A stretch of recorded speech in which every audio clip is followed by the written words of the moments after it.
네, 수도권 인사이트 신기원 평론가 모셨습니다. 안녕하십니까? 안녕하십니까? 어서 오세요. 서울시가 아주 발빠르게 대처를 한 것 같아요, 그죠? 네. 하수관 복구 사고고. 네. 자, 오늘은 그 집장촌이라고 있지 않습니까? 이게 재개발 문제가 다시 대두되고 있는 것 같은데요. 네. 서울뿐만이 아니고요, 전국 각 도시에 아직도 집장촌이 아직도 있는 모양이에요. 참 시대가 많이 변했는데. 네. 청량리 4구역이죠. 이 재개발을 해야 되는데 갈등이 커지고 있다. 이른바 잘 아시겠습니다만 청량리 588이라고 불리던 곳입니다. 그렇죠? 네. 네, 맞습니다. 일명 청량리 588로 불리는 청량리 4구역 재개발 시행사와 성매매업소 간의 갈등이 고조가 되고 있다는 얘기가 현재 나오고 있습니다. 이 지역은 서울 강북 재개발 사업의 핵심으로서 지난해 11월 서울시로부터 관리처분 인가를 받아 주상복합 타운으로 바뀔 예정입니다. 하지만 대부분의 세입자들이 생활터전인 이곳에서 네. 빈손으로 나갈 수 없다라는 이주를 거부하고 있는 상태이고, 현행법상 세입자와 종사자에 대한 이주 보상비가 필수 조건이 아니다라는 점에 있어서는 이 관련된 시행사의 입장도 단호하고, 또 이와 관련된 해결이 되지 않는다라고 한다면은 본격적인 사업이 진척이 어렵다라는 얘기가 나오고 있기 때문에 네. 기대도 높지만 좀 우려감도 높은 상황입니다, 현재. 그렇군요. 네. 사실 저는 이 청량리에 집장촌이 없어진 줄 알았거든요. 그런데 뭐 아직도 이게 있느냐 이렇게 반문하시는 분들도 계실 것 같네요. 네, 우선은 정확하게 말씀을 드리면 없어진 것이 아니고 좀 축소가 됐다라고 먼저 말씀을 드리도록 하겠습니다. 네. 청량리 588이 정확하게는 전동동 588 일대 윤락업소 70여 곳에서 이미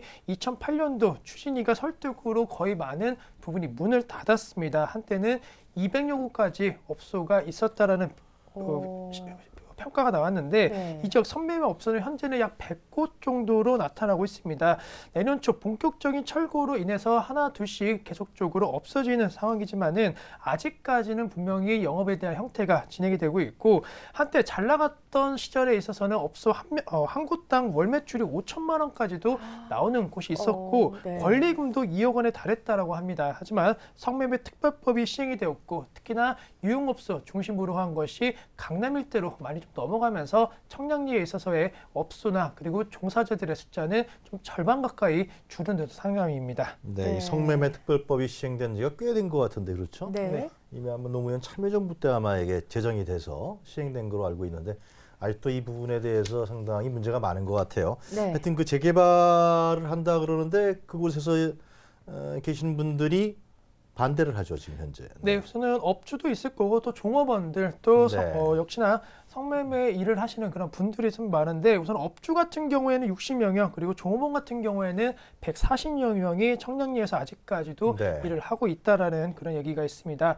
이들은 합당한 이주 보상비가 없다라고 하면은 사실 갈 것도 없고 또 갈 수도 없다라는 입장을 밝히고 있는데, 예. 전국 성매매 종사자 모임이라고 할 수 있는 한터 전국 연합회 관계자는 현재 보이는 것보다 착공하는 데 있어서 걸림돌이 많다라는 평가를 내리고 있습니다. 춘천과 용산 같은 경우에는 이미 수천만 원대의 보상이 이루어진 만큼 청량리 같은 경우에도 이와 비슷한 보상금이 나와야지만이 이주를 할 것이다라는 강한 의지를 내비쳤고, 이와 관련된 여성 종사자 같은 경우에도 사실 이 일로 생계를 계속적으로 해왔던 터라 마땅히 갈 것도 없고 또 할 것도 없기 때문에 그러한 대책들이 마련되지 않으면은 사실 어디로든 움직일 수 없다라는 그런 입장들이 계속적으로 되풀이되고 있는 상황입니다. 그렇군요. 뭐 결국은 이 보상액이 문제가 되지 않을까라는 생각이 듭니다. 이 보상액에 대한 생각이 양측이 많이 다른가요? 네, 우선은 금액적인 측면만 놓고 봤을 때도 앞자리 숫자가 상당히 좀 크다 말씀드릴 수가 있는데, 네. 조합과 세입자 간의 보상 쟁점에 대한 부분은 영업을 하지 못했을 때 그 관련된 손실을 보상해주냐 안 모두 해주냐. 보상을 해주냐라는 네, 거예요? 맞습니다. 보상을 해주느냐 안 해주냐에 따라 네. 차이에 있어서 금액 차이가 상당히 많은데, 우선은 세입자 간 같은 경우에는 평균 수천만 원 정도의 보상금을 요구하는 것으로 현재 알려졌는데, 네. 조합 측은 수천만 원이 아닌 수백만 원으로 책정했다라는 설이 나오고 있습니다. 뭐 아직까지 구체적인 협상이 이루어진 것은 아니지만은 영업권 보상비는 토지보상법 시행규칙이 정한 항목별 단가와 산출 근거를 통해서 산출이 된다고 하는데 네. 이 과정에 있어서는 보통 세입자는 좀 불리하게 그리고 조합원에 있어서의 입장은 조금은 반영이 되는 측면이 있기 때문에 금액적인 측면에 있어서 세입자들이 좀 불만을 가질 수밖에 없는 금액이겠고 또 한 가지 뭐 여러 가지 문제점도 있겠지만은 권리금에 대한 문제점도 있습니다. 사실 네. 권리금이라는 것이 통상적으로 작용하는 금액이고 법적으로는 이 권리금에 대한 형태라든가 뭐 정확한 권리는 없는 것으로 현재 나오고 있기 때문에 그렇죠. 예. 권리비를 받을 수 있는 상황에서 못 받는 것에 대한 보상을 해줘야 된다. 그렇지 못하다라는 의견들이 현재 대립 구도로 좀 정해지고 있는 상황입니다. 그럼 사업 진행이 불가능합니까? 어떻게 될 것 같습니까? 네, 우선은 전체적으로 아직까지 좀 협상이 본격화된 것은 아니기 때문에 네. 협상에 대한 추이는 좀 지켜보셔야 된다라고 말씀을 드리는데 네. 조합 측의 입장을 좀 말씀을 드리면은 네. 현재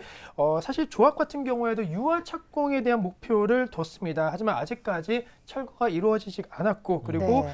합의가 된 상황이지 않기 때문에 계획 같은 경우에도 3개월 정도 늦춘 올해 9월부터 착공할 것이다라는 얘기가 나오고 있고 우선은 조합 측 같은 경우에도 재개발 관련된 보상금에 대한 문제는 상당히 신중할 수밖에 없는데 보상금이 만약에 늘어난다고 한다면은 재개발 사업 부담금이 늘어날 수밖에 없습니다. 그 관련된 자금에 대한 부분을 어디서 확보해야 될지도 난감할 수 있겠고 또 혹여나 이 보상금이 만약에 많이 지급된다라고 한다면은 부실공사 관련된 얘기들도 나올 수밖에 없을 것으로 판단되고 있기 때문에 법적 보상 근거가 있는 것은 철저하게 보상을 해주겠지만은 그와 관련된 부분이 없는 상황에 있어서는 사실 어떠한 확대도 내놓을 수 없다라는 얘기들이 나오고 있고 네. 다만 그렇다 하더라도 현재 합의에 대한 구도가 완전히 없어진 것은 아니고 계속적으로 조합 측과 그리고 이 관련된 세입자 대표자들 간의 현재 지속적인 연결이라든가 그리고 대화가 오고 가고 있는 것으로 판단되고 있기 때문에 2월 말 혹은 3월 초 같은 경우에는 어느 정도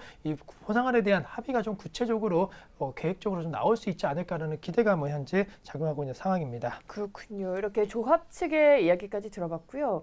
자, 그렇다면 관할구청인 동대문구청의 입장도 좀 들어볼까요? 네, 우선은 동대문구청과 그리고 경찰 같은 경우에는 이와 관련된 사항에 대해서 예의주시를 하고 있습니다. 하지만 네. 어떠한 적극적인 행위에 대한 부분은 아직까지는 없는 상황인데 사실 이와 관련된 부분에 있어서 합의를 이끌어낼 만한 중재 역할을 하는 것보다는 물리적인 충돌이 만약에 발생했을 때 그와 관련된 부분을 어떻게 해결해야 될지에 대한 약간 물리적인 충돌에 대한 우려감으로 현재는 좀 예의주시하고 있는 상황이고 동대문구청 관계자에 따르면은 착공 이전 철거 명신 신고를 해야 되는데 우선 이주와 관련된 부분이 해결돼야지만이 멸실 신고를 할 수 있다. 그리고 원만하게 문제가 해결될 수 있도록 도와줄 수는 있겠지만 현재는 지켜보고 있다라는 평가가 나오고 있고 동대문 경찰서 같은 경우에도 갈등이 심화되면은 물리적인 충돌을 배제할 수 없기 때문에 현재 예의주시하고 있다라는 얘기들만 나오고 있기 때문에 우선은 기관 같은 경우에는 이와 관련된 사항에 있어서 아직 적극적인 개입은 안 하고 있다라고 말씀을 드리도록 하겠습니다. 아무래도 직장촌에서 일하시는 분들이 극단적인 삶을 사시는 분들 아니겠습니까? 네. 우리 사회에서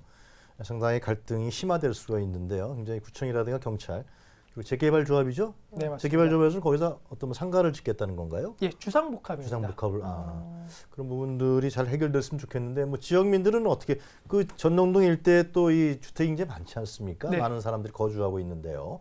어떻게 생각하고 있습니까? 네, 당연히 지역민들 같은 경우에는 개발이 이루어지면은 상당히 좋은 결과가 있을 것이라는 기대감 갖고 있습니다. 네. 지역에 이제 집값 좀 뛰겠네요. 아무래도. 예. 주상복합 단지이고 사실 규모라든가 크기 그리고 퀄리티 관련된 부분이 사실 네. 강북권에서 최대가 될 것이라는 얘기가 나오고 있는데 우선은 2004년 정비구역으로 이 지역이 지정이 되었지만은 부동산 경기 침체로 인해 갖고 아직까지 미흡한 그러한 정책들이 시행이 되진 않았습니다. 지난해 네. 9월 관리처분 총회를 열고 11월 서울시부터 이제 관리처분 인가를 새로 받았고 올해 착공에 들어가 2019년도는 지하 7층, 지상 65층 규모의 강북 최대 주상복합 단지가 될 것으로 그래요? 현재 계획이 되고 있기 때문에 예. 임금 집값 상승세가 뛰어나게 현재 진행이 되고 있고 청량리 오파아파트 아파트 값도 최근 1년 사이 4천만 원에서 5천만 원 정도 매매가가 상승하는 기대 요인이 그대로 반영되는 측면이 되었습니다. 1,000만 원 띄운 거예요? 4천에서 5천만 원. 4천에서 5천만 원 네. 전체 가액. 네, 맞습니다. 특히나 이 지역 주민들은 재계약 덕분에 청량리라는 지역의 이미지가 상당히 좋아질 것이라는 것에 기대를 가질 수가 있고 과거 20년, 30년 전만 하더라도 청량리 지역 같은 경우에는 청량리역 중심으로 해서 종로와 영등포 그리고 청량리 중심으로 한 서울의 대표적인 도심 지역이었습니다. 네. 그와 관련된 강북 부도심의 역할을 다시 한번 찾을 수 있을 것이라는 기대가 나오고 있고 또 관련된 부분에 있어서 중학교, 고등학교도 상당히 좀 많기 때문에 전체적으로 학업에 대한 능률도 높아지면서 지역적인 이미지, 그에 따른 여러 가지 시너지 효과가 기대되고 있는 만큼 주상 복합단지 설립과 함께 그리고 교통편과 관련된 부분도 좋아질 수 있다는 기대감이 반영되고 있다라고 말씀을 드리도록 하겠습니다. 지금 뭐 갈등 문제 때문에 논란이 되고 있는 것 같은데요. 좀 늦지 않았습니까? 진작했어야 되는 문제죠. 네, 우선은 계속적으로 좀 늦은 감도 있겠지만 어쨌든 간에 네. 과거 미아리 그리고 전체적으로 용산 관련된 부분도 좀 많이 늦어지는 경향이 있었습니다. 하지만 해결이 되면 또 그만큼 사업에 대한 속도는 빠르게 나타날 수 있기 때문에 합의에 대한 부분만 이루어진다라고 한다면은 속도는 좀 빨라진다라고 큰 말씀드립니다. 무리 없이 빨리 해결됐으면 좋겠다. 그런 맞습니다. 생각이 드네요. 재개발에 있어서 사업 속도 굉장히 중요하지 않습니까? 네. 뭐 조합과 세입자 간의 갈등이 원만하게 해결이 되길 바라겠습니다. 자, 이렇게 청량리 집장촌 얘기까지 나눠봤는데요. 이 외에도 서울 곳곳에 집장촌 개발 사업이 희비가 엇갈리고 있는 상황이 아닙니까? 네, 우선은 청량리 이외에도 집장촌이 있었던 지역 같은 경우에는 네. 뭐 천호동, 미아동 그리고 영등포 등이 있었습니다. 나머지 집장촌 역시나 개발이 추진되고 있지만 사정은 여의치가 않은 상황인데 네. 청량리 텍사스가 속해 있는 천호 재정비 촉진기구 1구역과 2구역은 각 구역별로 진척도가 달랐습니다. 원래는 2구역이 상당히 좀 빠르게 진척이 됐었는데 최근에 2년째 답보 상태를 현재 기록을 하고 있고 네. 천호동 일대 1구역은 조합 경석 이후 사업의 속도가 붙으면서 지난 3월 사업 시행 인가를 받았고 내년 초 시공사 선정에 나설 계획입니다. 집장촌이 대부분 도심 노른자 땅에 위치를 해 있기 때문에 입지 경쟁력이 뛰어나고 아파트라든가 복합단지로 개발될 경우 미래 가치가 상당히 높을 것이라는 평가들이 나오고 있는데 최근에 청라동 텍사스 일대가 개발될 것이라는 기대감 속에서 역시나 관련된 부동산 가격 상승과 관련된 기대감, 그에 따른 문의가 많이 들어오고 있다는 것이 현실적으로 현재 나타나고 있고 네. 미아동 같은 경우에도 현재 롯데건설의 시공사로 해서 속도가 나오고 있습니다. 물론 성북 2구역과 월곡 지역 같은 경우에 약간의 마찰이 있으면서 속도가 좀 늦어지고 있는 것은 사실이지만은 네. 이 지역 일대에 대한 개발 기대감은 예전부터 나왔고 현재 같은 경우에도 대규모 마트라든가 이런 것이 관련된 비슷한 지역에 좀 들어오면서 개발에 대한 분위기가 나고 있는 상황이고 영등포 같은 경우에도 현재 시점 아직까지는 좀 미흡한 흐름을 보이고 있지만은 서울시에서 정비계획 결정을 요청해 놓은 상황인 만큼 빠른 조치가 어느 정도 이루어지지 않을까라는 기대감이 현재 나오고 있지만 앞서 말씀드린 역시나 이주민에 대한 문제점 그리고 그에 대한 보상 문제가 이 지역에 있어서는 해결 문제로 청량리와 똑같이 현재 진행이 되고 있다라고 말씀을 드리도록 하겠습니다. 그러면 청량리 588 외에도 천호동, 또 미아리, 그리고 영등포 이쪽도 지금 완전히 이게 정리가 안 된 상황이라고 볼 수 있네요. 네, 영업은 현재 하고 있는 형태이고 그 네. 숫자만 좀 줄어들었다라고 말씀드릴 수가 있겠습니다. 네. 이런 부분들은 뭐 하여튼 빨리 좀 큰 갈등 없이 해결해서 좀 새로운 서울의 모습으로 탈바꿈 시키는 것이 이제 중요하다고 생각이 드네요. 네. 자, 지금 서울의 개발 현황, 이 집장촌과 관련된 개발 현황을 우리가 짚어봤고요. 그럼 인천과 경기는 어떻습니까? 거기도 이런 문제가 같이 있겠네요. 네, 맞습니다. 수원시도 이와 관련된 문제점이 제기가 되고 있는데 네. 수원역 선매매 직결지라고 할 수 있는 이 지역 같은 경우에도 관련된 비슷한 사례들이 나오고 있습니다. 60년대, 70년대 여성 인권 유린의 현장이기도 했고 또 80년, 90년대 산업이 확대되면서 수원역 이 성매매 관련된 사업 상당히 좀 커지는 모습 보였는데 이후 수원역이 도시교통의 중심지가 되면서 도심 재생 사업의 일환으로 집결지 폐쇄가 추진되었습니다. 해당 지역으로는 매산동, 고등동에 걸친 2만 1,600제곱미터의 수원시가 지역적인 그런 면적이 나타났는데 업소 같은 경우에는 99개 업소에 약 200명령의 성매매 여성들이 네. 일을 하고 있다는 조사가 나왔습니다. 하지만 집결지 폐쇄에 대한 부분은 시외, 시민단체, 집결지 업주 입장이 현재 상당히 매우 다른 상황이므로 아직까지 진척에 대한 부분은 없다라고 말씀드릴 수가 있겠고 네. 경기도 파주시 같은 경우에도 문제점이 제기가 되고 있는데 대표적인 집장촌이라고 할 수 있는 파주시 용주골 일대의 19만 제곱미터에 이르는 대단지 아파트 단지 계획이 들어설 것이라는 얘기가 있었는데 아직까지는 이와 관련된 부분이 역시나 미흡하게 추진되고 있다라고 말씀드릴 수가 있겠고 경기도에 의해서 인천도 문제입니다. 네. 인천 남구의 숭이동 옐로하우스 폐쇄 개발에 대한 어려움도 현재 진행이 되고 있다라는 거. 지난해 인천 아시아 게임 그리고 정부 발표 등에 이어서 분위기를 좀 타는 모습을 보였지만은 그 이후에 약간의 시장 흐름에 있어서 좀 잠잠한 분위기로 다시 한번 접어들면서 서울시 그리고 경기도, 인천 모두 할 것 없이 집장촌에 대한 갈등 문제는 모두 숙제로 현재 안고 있는 상황입니다. 네, 지금 이 방송을 보시는 분들은 정말 아직도 저런 집장촌이 우리 주변에 있구나. 그런 좀 의아함을 많이 표시하실 것 같은데요. 네. 하여튼 서울과 경기 지역에 대해서 얘기를 들어봤는데요.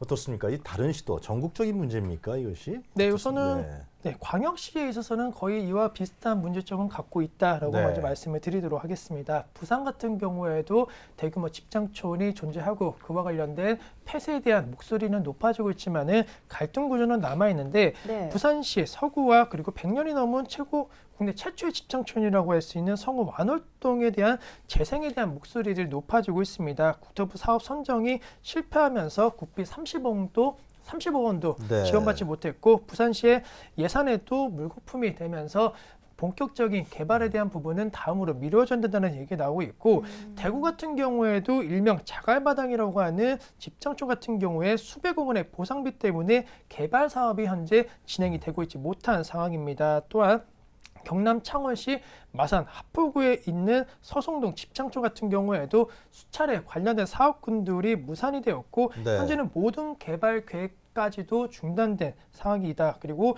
이 일대 공동주택에 대한 개발에 대한 네. 의지도 나왔지만은 현실성이 미흡하고 사업성이 부족하다는 결론이 나오면서 모든 개발이 중단되면서 어찌 본다라고 한다면은 지방 대도시의 문제점이 서울 수도권보다도 더 현재 심각하게 현재 갈등 구조가 진행이 되고 있다라고 말씀을 드리도록 하겠습니다. 그렇군요. 네, 뭐 이렇게 지역별 사정을 짚어보다 보니까 이번 개발의 해법은 무엇일까 좀 걱정스럽기도 합니다. 어떻게 생각하시나요? 네, 우선은 해결에 대한 부분이 아예 없었던 것은 아닙니다. 춘천 지역을 중심으로 해서는 해결에 대한 부분을 분명히 이루어졌고 그와 관련된 부분에서 해답을 찾아야 된다는 목소리가 나오고 있는데 춘천 난초촌 사례처럼 의지를 갖고 좀 더 노력한다라고 한다면은 해결에 대한 가능성도 있다라는 얘기 나오고 있는데 네. 강원도 춘천시는 당시 난초촌 일대 성매매 업소 건물을 직접 매입해서 철거했습니다. 난초촌에 거주하던 입주자와 세입자, 거주장에 대해서 60여 명에 대해서 주거 이전비를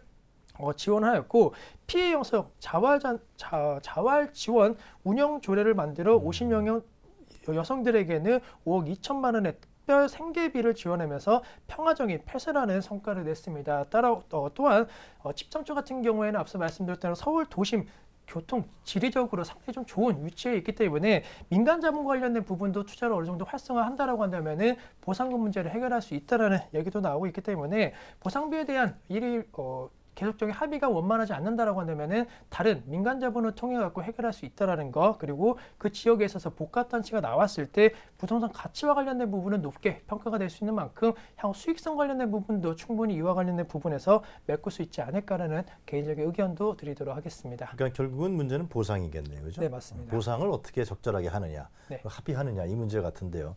그보다 앞서서 이 지금 집장촌 문제는 전국이 이렇게 많다고 남아 있는데. 네.